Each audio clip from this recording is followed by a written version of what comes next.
Hey friends, this is Ravi Prakash in front of you. तो आज हम लोग बात करेंगे of the right of private defence, section 96।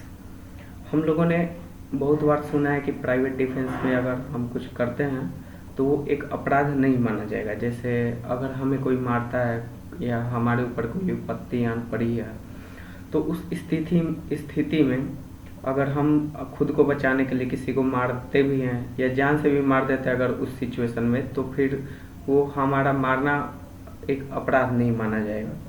तो वो हमारा राइट होता है प्राइवेट डिफेंस का।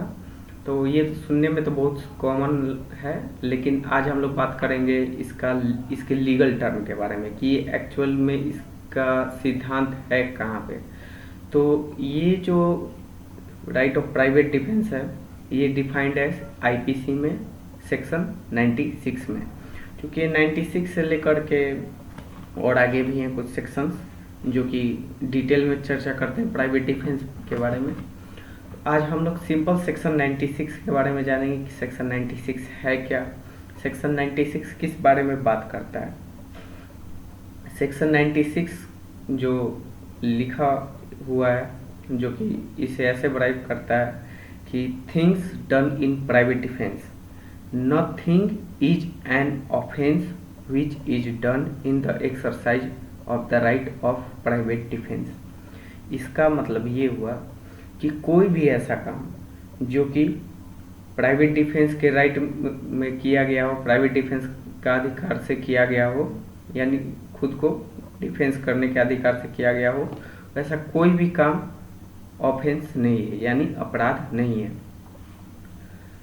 तो इसका मतलब ये हो गया कि जैसे अगर आपको कोई क्षति पहुंचाता है, चाहे आपके बॉडी को क्षति पहुंचाता है या आपकी प्रॉपर्टी को क्षति पहुंचाता है, तो उसके विरुद्ध आप खुद को बचाने के लिए उस पर उतना ही फोर्स से आप वापस अटैक कर सकते हैं। या जैसे मान लीजिए आपको कोई मर्डर करने आया गन लेकर के और आपके पास चाकू है, आपने उसका अगर मर्डर भी कर दिया तो वो जो स्थिति बन जाती है वो इसलिए अराइज होती है, आपको उसका मर्डर इसलिए करना पड़ा क्योंकि अगर आप ऐसा नहीं करते तो उसका इफेक्ट ये होता कि वो आपको मार कर चला जाता। तो इस स्थिति में हमें खुद को बचाने की जरूरत महसूस हुई और उसके लिए हमने कानून अपने हाथों में लिया। क्योंकि वहाँ पे कोई स्टेट नहीं है, कोई पुलिस अधिकारी नहीं है, तो हमें कौन बचाएगा, हमें अपनी रक्षा खुद ही करनी होगी। तो उस स्थिति में हमारा जो एक राइट अराइज होता है वो है राइट ऑफ प्राइवेट डिफेंस। और अगर ऐसे सिचुएशन में सामने वाले को मारना भी पड़ गया तो भी ये जो आपने अगर उसका मर्डर किया तो वो जस्टिफिएबल है, यानी वो जस्टिफाइड है, मैंने अपने सही किया। अगर कोर्ट में बात जाती है तो कोर्ट सीधे कहेगा कि चूंकि आप पे खतरा था इसलिए आपने किया, तो आप बेगुनाह हैं।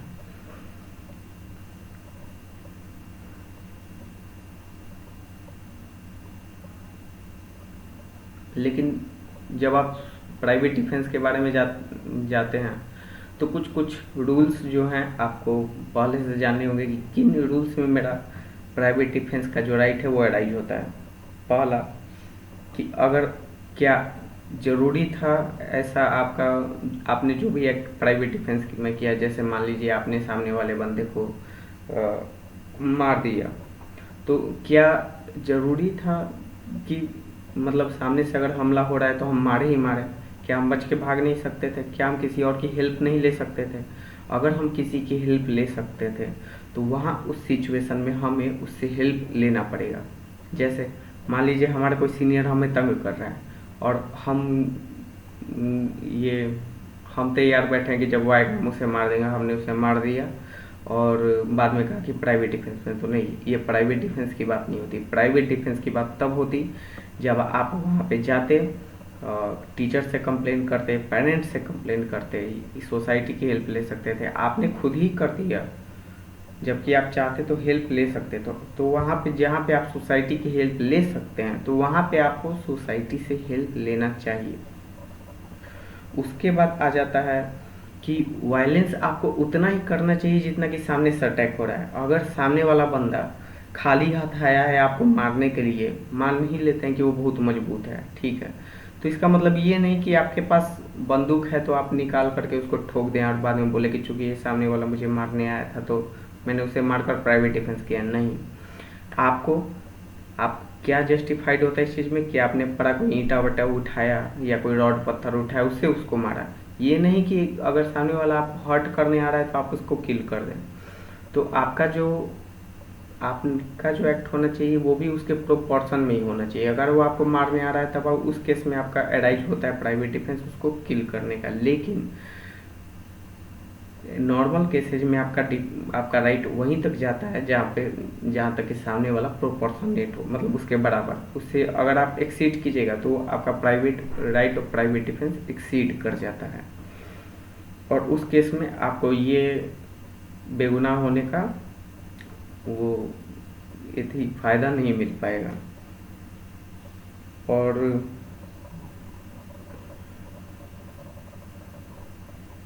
ये तब अराइज होता है जब सामने वाला बंदा खुद तैयार होके आया हो, आपको मार रहा हो या आपकी प्रॉपर्टी पे अटैक कर रहा हो, आपकी प्रॉपर्टी कब्जा रहा हो, तो उस सिचुएशन में ये राइट जो है वो अराइज होता है। और तब अराइज होता है जब सामने वाले ने पहला एक्ट किया है, एक्शन किया है, और आपका जो एक्ट है वो रिएक्शन है। सामने वाले का एक्ट एक्शन होना चाहिए, आपका एक्ट रिएक्शन होना चाहिए। तभी ये नहीं कि सामने आया, आपको लगा कि नहीं ये मुझे मारने वाला है तो मैंने उठाया 4 रॉड मार दिया उसको, फिर बाद में बोला कि मैं प्राइवेट डिफेंस कर रहा था। नहीं, ऐसा नहीं होता है। पहला अटैक सामने वाले का होना चाहिए।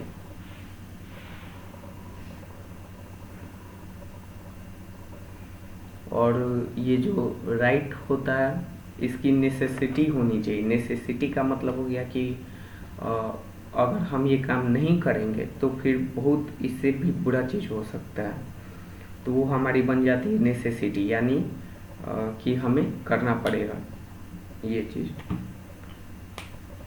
और ऐसी नेसेसिटी प्रेजेंट होनी चाहिए, रियल होनी चाहिए और अपेरेंट होनी चाहिए, और कोई भ्रम नहीं होना चाहिए।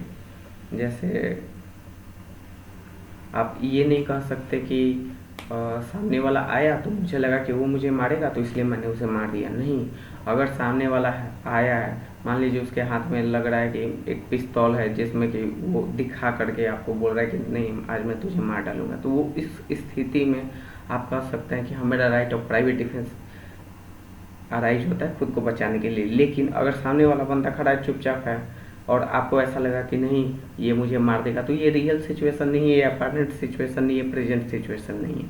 तो सिचुएशन ऐसी होनी चाहिए कि प्रेजेंट हो, रियल हो और अपारेंट हो, तब आपका राइट ऑफ प्राइवेट डिफेंस जो है वो आता है फोर्स में। और एक बर्डन ऑफ प्रूफ किस में होता है, किस पे होता है? देखिए, किसी भी केस पे बर्डन ऑफ प्रूफ जो होता है, यानी प्रूफ करने का बर्डन कि मैं इनोसेंट हूँ या मैं अपराधी हूँ, तो या तो क्रिमिनल पे होता है, एक्यूज पे होता है, अपीलेंट पे होता है, या फिर सामने वाले दो पे होता है, या तो उस पे जिसने कंप्लेन किया या उस पे जो कि या उस पे होता है जिसने एक्ट किया है या उस पे जिस पे एक्ट हुआ है। तो इस पे चूंकि अगर उस बंदे पे बर्डन ऑफ प्रूफ जाता है, यानी उसे ये साबित करना पड़ेगा जिसने राइट ऑफ प्राइवेट डिफेंस पे कोई काम किया है कि हाँ क्या ये काम करना तुम्हारी ज़रूरत थी, अगर तुम ये काम नहीं करते तो क्या तुम्हें प्रॉपर्टी का लॉस हो जाता या अपने बॉडीली इंजरी होती। तो उस सिचुएशन में बर्डन ऑफ प्रूफ जो है वो हो जाता है एक्यूज्ड पे। एक्यूज्ड मतलब अपराधी, दोषी।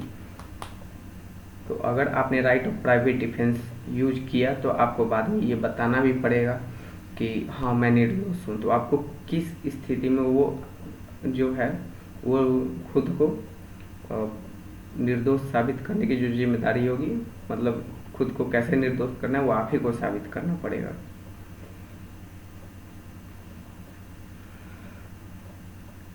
और उस साबित करने के सिचुएशन में आप स्थिति बता सकते हैं कि हमारी स्थिति ही ऐसी बन गई थी कि हमें करना पड़ गया, तब आपको ये निर्दोष साबित किया जा सकता है।